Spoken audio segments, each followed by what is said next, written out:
Suppose a consumer group suspects that the proportion of households that have 3 cell phones is 30%. Before they start a big advertising campaign, a cell phone company conducts a hypothesis test of the consumer group's claim. Their marketing people survey 150 households with the result that 43 of the households have 3 cell phones. At a 5% level of significance, should the cell phone company believe the consumer group's claim?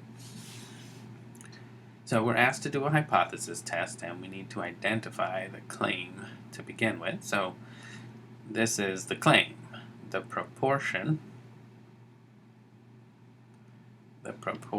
of households that have 3 cell phones is 30%. That's the claim that we're testing. So that's our null hypothesis. Our null hypothesis will read that the proportion of households that have 3 cell phones is 30% or 0.3. And the alternate hypothesis then, since there's no indication whether the phone company is testing for it to be less than or greater than, we just assume that they want to know, is it 30 or is it not 30? Therefore, the alternative hypothesis is not the proportion not equal to 30% or 0.3. Now, to run the test, we need to identify the information about the sample. We can start with the sample size. 150 households were surveyed, so the sample size is 150. And the number of successes, the number of households that did have 3 cell phones, was 43. So the number of successes is 43.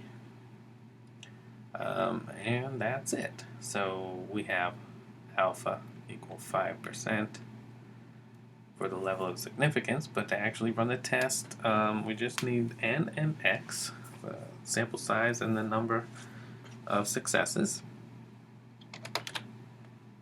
So we ask GeoGebra using the statistics, the probability calculator, click statistics, and then we have a z-test of a proportion.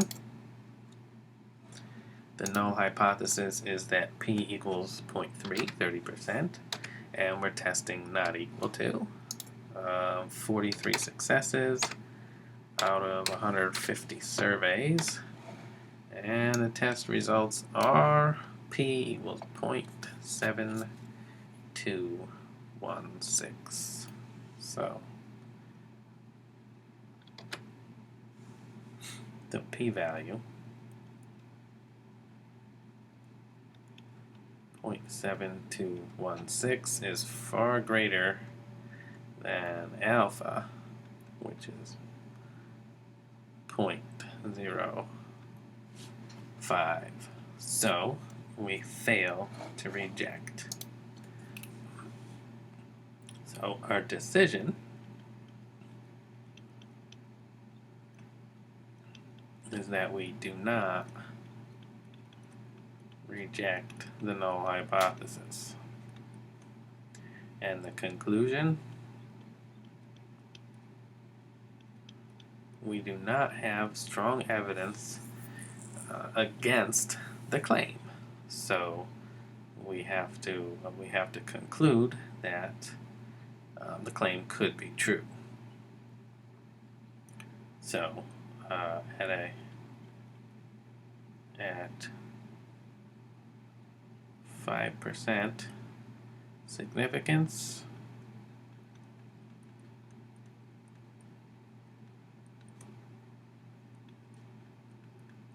we do not have sufficient evidence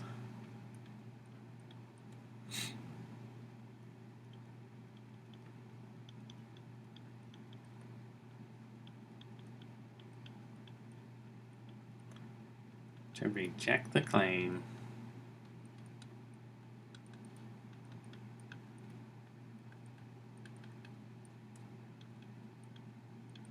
that 30%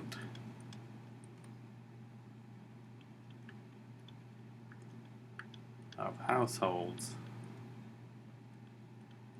have 3 cell phones.